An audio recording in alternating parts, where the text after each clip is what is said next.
Welcome back, everyone. I think I'm going to use this video for a preview on the main YouTube channel, and I'm probably also going to use it on the Patreon account too. But it seems to be that people were highly interested in the Goth Culture video that I made, and to which I will say on this, if there's any questions you have about the Goth subculture, leave them in the comments. Like, by all means, I'll be more than happy to answer them if I can. I probably will be able to. I've been into the goth subculture for many years. I was really young, like maybe middle schoolish. I was kind of thrown into the gothic subcategory because of my liking for industrial music. I was kind of a rivet head, I guess. And I was into things like, I started off with Nine Inch Nails, White Zombie, not Rob Zombie, White Zombie, Astro Creep 2000. I love that shit. That was one of his best albums. Ironically, Rob Zombie said about, aside from that, first let me say this. The channel that I have currently going on has, it's become a dichotomy, exploring the dichotomy of different theologies, ideologies, and that's really kind of a transgression of where I started from, is that I wanted to do debunking of things. And even from that, I wanted to take an artistic standpoint. I wanted to do poetry readings, music, that kind of thing. Unfortunately, the art stuff doesn't get a lot of attention. A lot of people really don't pay any attention to the artwork that I do. And the poetry stuff, the poems that I write, they're very classical in the sense of classical goth. They follow classical goth pentameters, pentameters that not that Edgar Allan Poe would use. There's a particular gothic writer, I don't remember his name, he's not like my favorite by any means, but he was a gothic Victorian writer in the Victorian age, and I follow his pentameter for gothic romantic poetry. So there's a lot of hidden meaning behind the poems that I write, and I think a lot of people just don't get it. And there's nothing wrong with that. It's just that I bury things very, very deep and very, very subtle in the poetry writings that I have, and you have to be pretty well versed and knowledged to understand what it is that I'm making reference to in a lot of the poetry that I do. But the channel has now become predominantly about the dichotomy of ideologies and theology, stuff like that, and kind of breaking down where things get mistranslated in social movements and politics, things like that. So breaking those things down and saying, okay, this doesn't make sense, that doesn't make sense, that kind of thing. I have a very big particular liking for philosophy and critical thinking, logic and critical thinking. So that's probably where that comes from and where that stems from, and also me being pissed off at PC culture and getting in trouble because of PC culture, and seeing other people's lives that were ruined because of PC culture, and then seeing SJWs and how they're advocates for PC culture, which really is just a huge infringement upon our freedom of speech. And as a liberal, I tend to really enjoy the freedom of speech. I enjoy liberties, I enjoy freedoms. I do not advocate being mean to people, but I mean, with freedom comes responsibility, and that's something I know that many people have probably heard through many different times, but really that's what it boils down to, is like, I'm not going to tell white supremacists to stop being white supremacists. I would like to lead through example and show them that there is a different way of life, and hopefully they will come to that conclusion on their own. But I do support the freedom of speech, and if they want to profess that they don't like a particular thing, then I think that they have the freedom to do that, even if I disagree with it. And, I do strongly disagree with it. I can't make that abundantly clear enough. I want anybody viewing any of my content to understand I do not advocate violence, I do not advocate racism, I do not advocate bigotry, I don't advocate any of those things. I must strongly point that out. What I'm merely doing is I'm looking at things that happen in politics and social structures to where certain definitions or certain lines of thinking have gone horribly awry. And I take on the liberal aspect. Actually, I don't really conform to Democrats. I don't really conform to Republican. Um, if I take a test to find out which kind of political party I belong in, it'll say that I'm independent. That's a liberal independent, not a libertarian, not a Republican, not really subscribed to these third parties. Really, just unaffiliated, but in general, take a very liberal standpoint, which is it was interesting. I did take the test and I looked at all that stuff. It was really interesting. I asked a political friend of mine, he's a Democrat, I asked him what he thought, and he kind of came to the same conclusion. I thought that was interesting.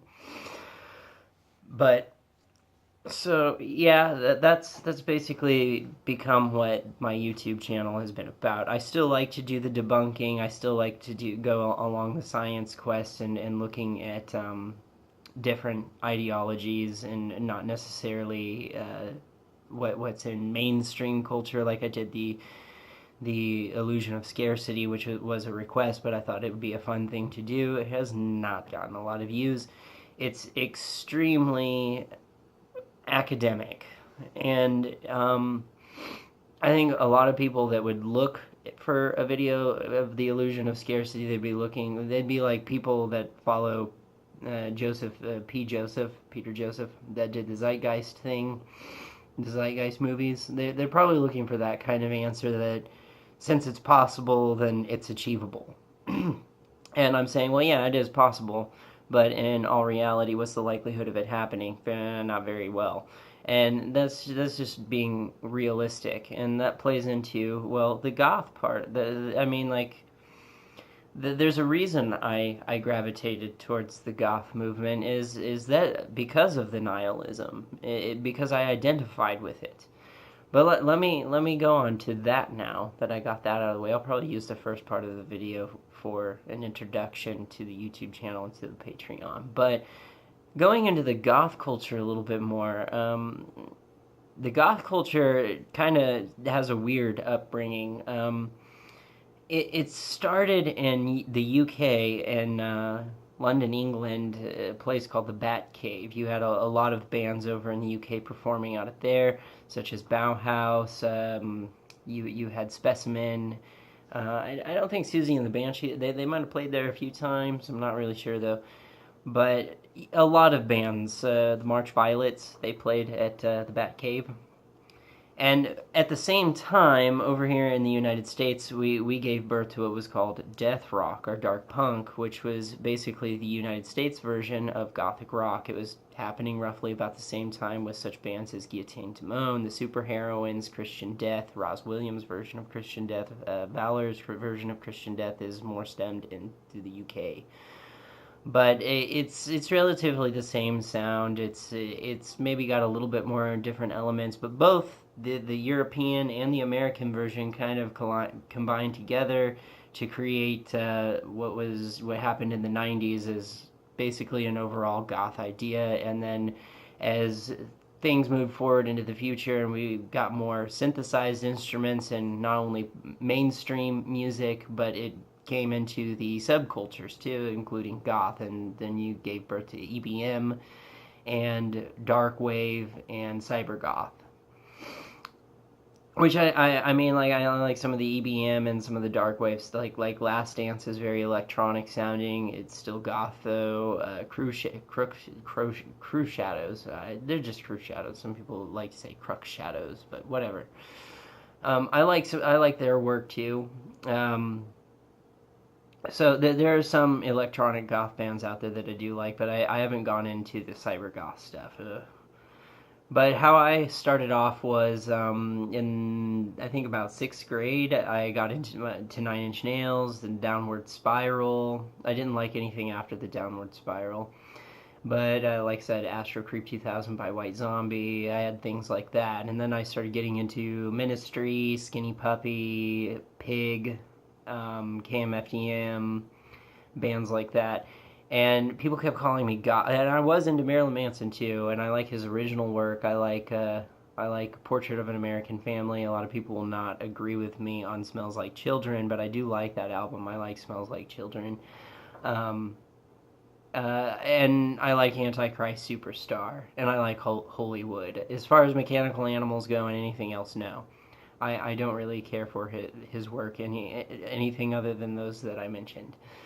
But people kept calling me goth. They kept saying, "Oh, you're gothic, you're gothic, you're gothic," and I was like, I don't really know what this is. Like I guess like I like the look and everything, and I like the all black, and I was really searching for the creepy element and like really kind of a dark, depressed person, and I was looking for something that I could identify with on those grounds.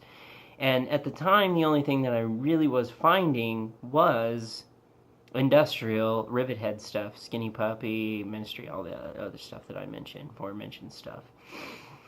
And then so like I come across a gothic tribute album one day, and I was like, well, maybe this will introduce me to some new bands that have the similar sound of things that I've already been listening to. So I pick it up and I listen to it, and I was like, this isn't what I normally listen to, but I put it down and then I picked it back up and I listened to it again, and I was like, this is really what I've been looking for the whole time. It's got that really eerie kind of feel to it, that kind of glower, kind of what's the word, macabre. They had a lot of macabre theme sounding stuff, and the lyrical content was more what I was looking for. In industrial music, you find more anger and frustration, like Vex kind of feeling, and in the goth category, it is more of like, this is really fucked up, and like I feel tormented by the world around me as I'm consumed by this violence and all this tyranny, which is something that I identified with more. I didn't really feel angry. I felt more like depressed, that like we as people have this capability of, we're really complex animals, we're really complex creatures, and we have the capability of being something so much more than what we really tap into. And I feel like that was really more what the goth movement was more about, is saying, like we have the potential to be more, we should live to be more than what we are. We should, like we complain about all the violence and we get so angry about it, but why don't we live that through that experience and then talk about like how fucked up it is. Like, look at all these violent, cruel, sadistic, fucked up things. It's like really kind of getting to the roots of saying we live in a dark, fucked up world. I mean, it really is. It's really dark. It's dismal. There's very little glimmer of hope, and what little hope there is there, it seems like it's easily shattered into a million pieces, just shattered. And so therefore, I fall in love with goth, and I already had a liking for gothic writers before I was. So I mean, it just went hand in hand, and I loved it. So therefore, like I just became fully immersed into it, and I felt like this was what I was looking for the entire time, and fell into like a subcategory of it anyway. So I was like, yeah, why not? And been in love with it ever since. I mean, this goth is it. This is where I lay on that standpoint. And I mean, like, there's still, I still go back to the Rivethead days, or the industrial times, the industrial music that I like, and I can quote like KMFDM, like a nihilistic perspective. Let's stop praying for someone to save us and start saving ourselves. I totally agree with that, yeah. But the thing that I really, really loved about the goth movement is they took more time to make fun of religion. And I really appreciated that, because I had grown to absolutely detest religion, particularly Christianity at the time. And the reason for that being, I mean, I could go on to a huge rant of why I hate Christianity, and maybe that's a video I should do separately. But Christianity, in my mind, is a complete poison. It completely undermines logic and critical thinking. It's something that really encourages people to not think for themselves and to play follow the leader, and I could never be down with it. Something that undermined intelligence. I couldn't be down with it. I also feel like I have a higher moral standard than the Christian grounds. I cannot fathom killing a bunch of people just because they believe in something different than me. I can't fathom that. I can't rationalize that. That's not okay to me. And, I mock Christians, and I wish that religious ideologies would go away, but I can't rationalize killing them. I can't do that. To me, that's kind of stooping to their level. It's like, no, that's a primitive behavior. That's something that can be done away with. But, it's nice seeing them kill each other and being able to use it as a satire to make fun of them with it. So, yeah, that's great. And it's dark and sadistic and fucked up, and they hate it when you do that, when you basically take a mirror and say, this is what you look like to me. They hate it, and I love it. I love that they hate it. It seemed like the goth community was very, very supportive of homosexuality, which I am a homosexual, and I found gothic artists that are homosexuals, like Roz Williams. I practically cried when I did. There were some tears that came out when I found out that he had died, because he was a homosexual. He was married to a female, but she actually divorced him, and to my understanding, he was having sex with a lot of males. And even after the divorce, he ended up with multiple boyfriends. So, I mean, it seemed like in the goth community, they didn't really have a problem with homosexuality. Like, you look in the metal community, some of them might be like, I mean, you just have this overabundance of primal alpha maleism. And to me, it's just kind of like, whatever. And that's the nihilist. That's the nihilist in me, just like, and that's the way that I've always been, is kind of looking at things going like, ugh, whatever. Like, I look at violence. This is my stance on violence. Violence is merely the primitive reaction to that which you cannot control. In every instance I can think of, it is that. Even in self-defense, it is the primitive reaction to that which you cannot control. It's somebody trying to enforce their control over you because they can't control you, so they're trying to do it via force, and you can't control it, so you try to control it back via force. I mean, the TV doesn't work.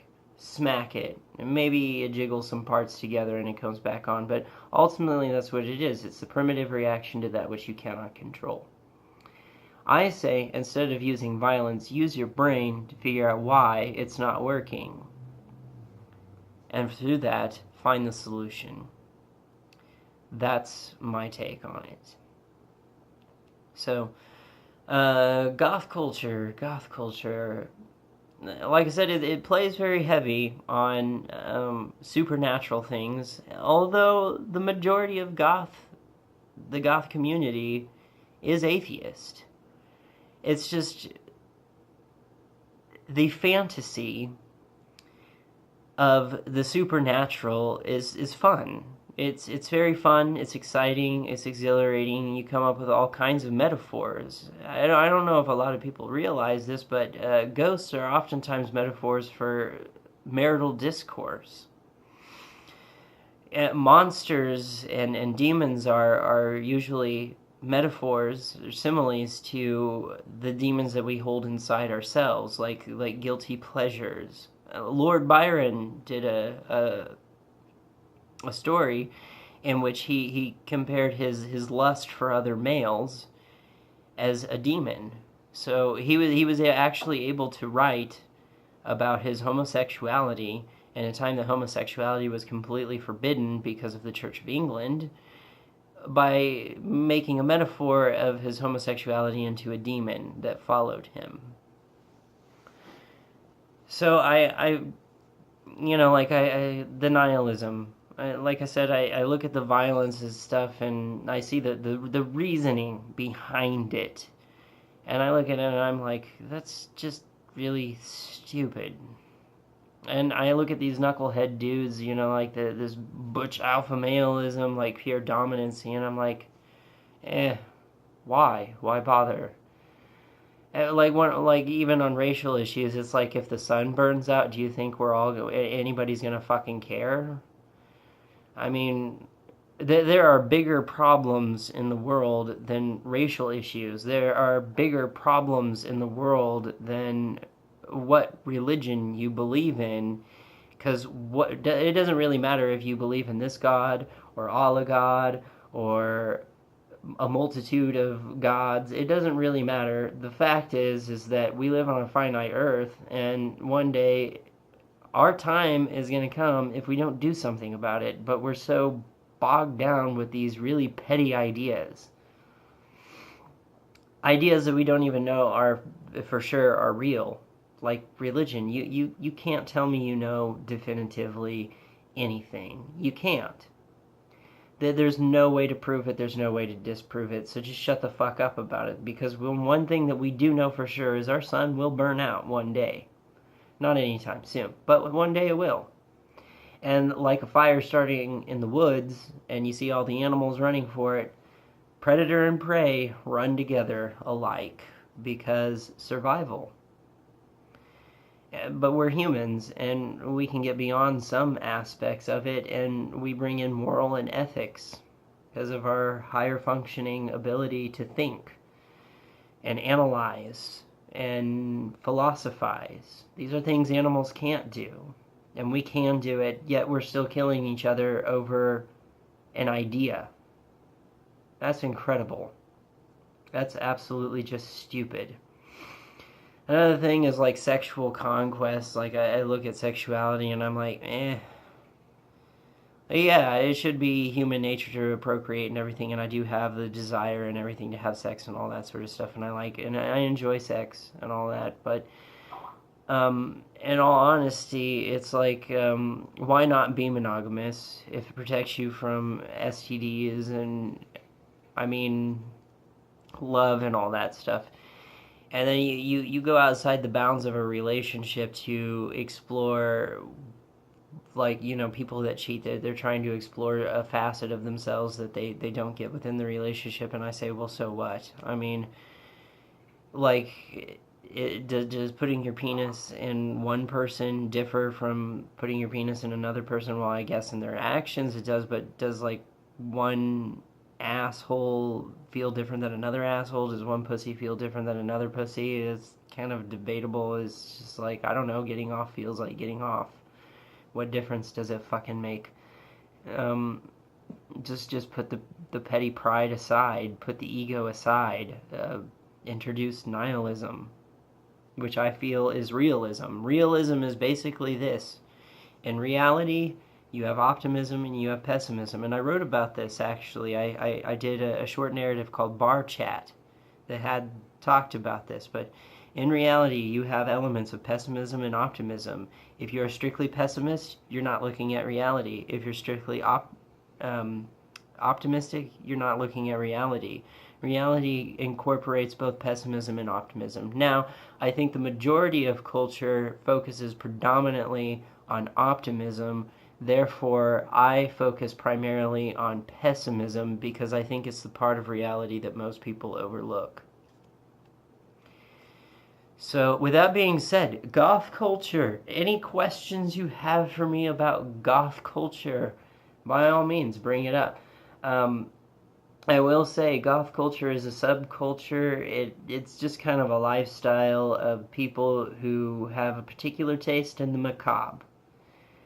Supernatural things, ghost things, demon things. It doesn't necessarily mean that they believe in that. Like I said, a lot of goths are atheists, and so if you do have any questions, you're going to have a lot of different personality types in the goth community.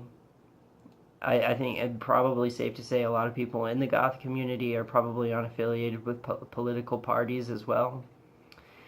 But if you have any questions about the goth community, I'd be glad to answer them for you.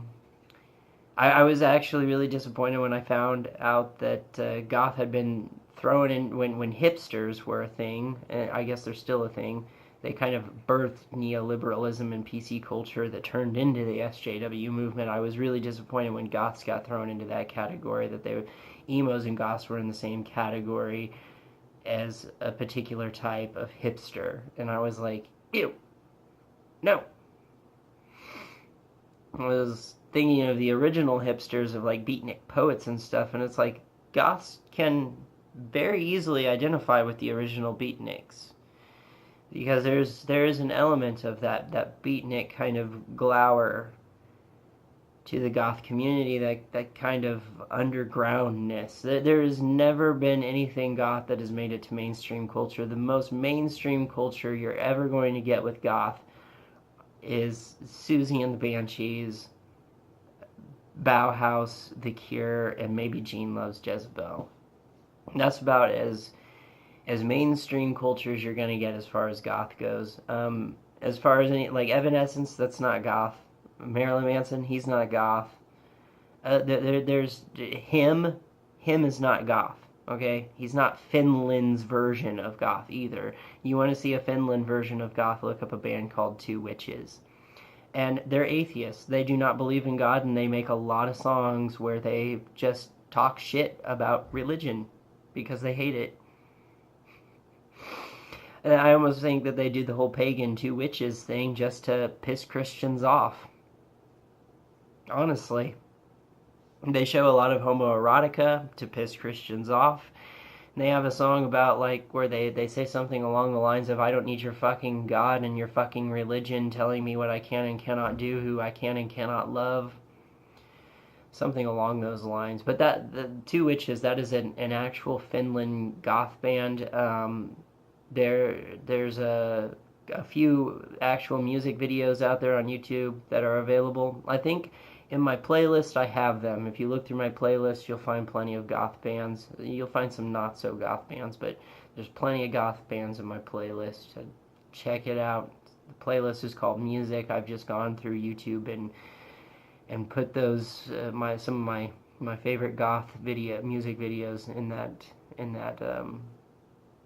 little file, or that playlist. So I urge you to check that out if you want to see some gothic music videos, because they are out there.